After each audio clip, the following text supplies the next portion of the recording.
MEPs considered the nominations for this year's Sakharov Prize, awarded annually by the European Parliament to a person or group who stood up to oppression.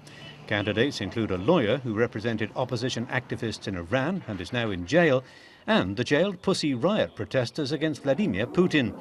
The prize is worth winning, according to a previous laureate. I don't think that the world would have become as aware of the Burmese situation as it did if it had not been for the Sakharov Prize and, of course, the Nobel Prize.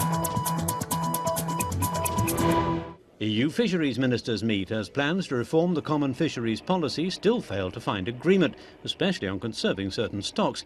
They've been discussing a proposed €6.5 billion fund to help fishermen and their communities adjust to sustainable fishing, although there are fears it's taking too long. Now, if we stray over into 2014, we have no legal basis for a new reformed Common Fisheries Policy or the European Maritime Fisheries Fund. And the whole thing, 3 years, 4 years' work, would be into the bin. The other unresolved concern is how to reduce catches of juvenile fish rather than simply banning discards.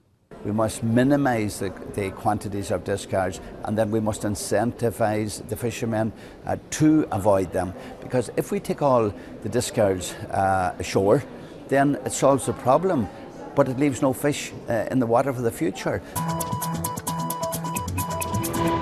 There's been widespread condemnation of elections in Belarus, boycotted by some opposition parties and with leading opponents and journalists in jail. I don't consider it as an election. Election means that there is a pluralistic democracy with the participation of political parties allowed to campaign freely and use and have access to the mass media. None of this is happening in Belarus. The election has done nothing to improve the reputation of President Alexander Lukashenko.